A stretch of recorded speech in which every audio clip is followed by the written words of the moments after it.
Doctor Zahidur Rahman ৩.৫ মাসের বেশি সময় পেরিয়ে গেছে, একটি নির্বাচনের রূপরেখা আমাদের সামনে থাকার কথা ছিল, সেখান থেকেও আমরা খানিকটা পিছিয়ে আছি।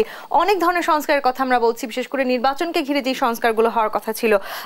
এই জায়গাটিতে একটু যদি জানতে চাই, অন্তর্বর্তীকালীন সরকার যদি বেসিক জিনিসগুলো পূরণ করতে না পারে, সাধারণ মানুষের জানমালের নিরাপত্তা দিতে না পারে, মৌলিক সমস্যার সমাধানে যদি তারা কোনোভাবে ব্যর্থ হয়, সেক্ষেত্রে আমাদের এই পুরো গণঅভ্যুত্থান ব্যর্থ হওয়ার সম্ভাবনা আছে কি? গণঅভ্যুত্থান ব্যর্থ হবে না। গণঅভ্যুত্থানের যে সাফল্য হওয়ার কথা, শেখ হাসিনা পালিয়েছেন, আমরা চিরকাল বলতে পারবো। এবং শেখ হাসিনা আর আমাদের মাথার উপরে নেই, এটা একটা বিরাট সাফল্য।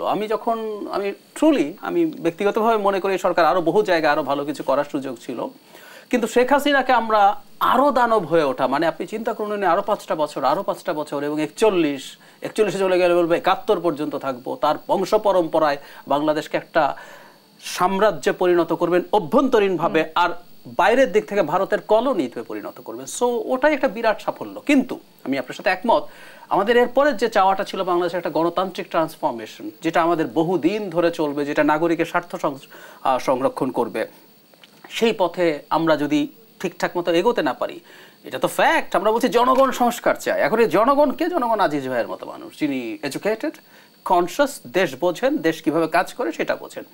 সাধারণ মানুষের কানে সংস্কার শব্দটা আপনি আসলে বলবেন, আর যদি ক্ষুধার্ত মানুষের কানে যদি পৌঁছান, আপনি গালি খাওয়ার সম্ভাবনা আছে, এবং দোষ দেওয়ার কিছু নাই। আমি প্রায় বলি যে আপনার, আমার, আজিজ ভাইয়ের, আমাদের কারো আধ পেটা খাইয়া থাকার অনুভূতি কি রমজানের মাস ছাড়া আমরা আর কেউ কিছু জানি না, ক্রনিকলি জানি না। রমজানেও আফটার সাম আওয়ার্স আপনি খান, কিন্তু কিছু মানুষ আছে দিনের পর দিন মানে একেবারে আন্ডার নিউট্রিশন নিয়ে খুবই কম খেয়ে আধ পেটা খেয়ে জীবনযাপন করে। সো এগুলো ঠিকঠাক করতে না পারলে দীর্ঘ লাইন দেখতে পাচ্ছি বাড়ছে, হুইচ ইজ ভেরি সারপ্রাইজিং। আমি একটা জিনিস আসলে নিতে পারি না, যে শেখ হাসিনার সময় আমি যে পরিমাণ লাইন দেখতাম, যে স্টোরি দেখতাম, স্টোরি ইজ দ্য সেম, সরকার পাল্টালো।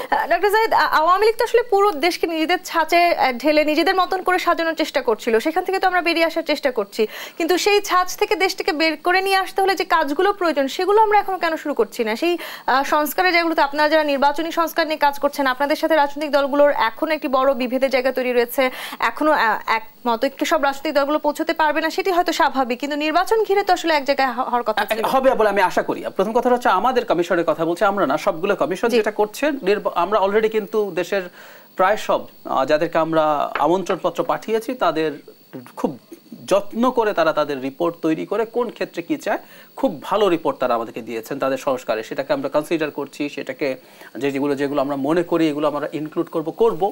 এরপর সরকার আলোচনায় বসবে উইথ অল দ্য পার্টিজ, এবং আমি আশা করি যে অভিযোগ করছিলেন যে একদিনে 9টি পার্টির সাথে আলোচনা করলে সেই আলোচনার কোনো মানে হয় কি? একেবারেই একমত, কিন্তু সামনের যে আলোচনাটা হবে সেটা আরো অনেক বেশি ইন্টেনসিভ হবে।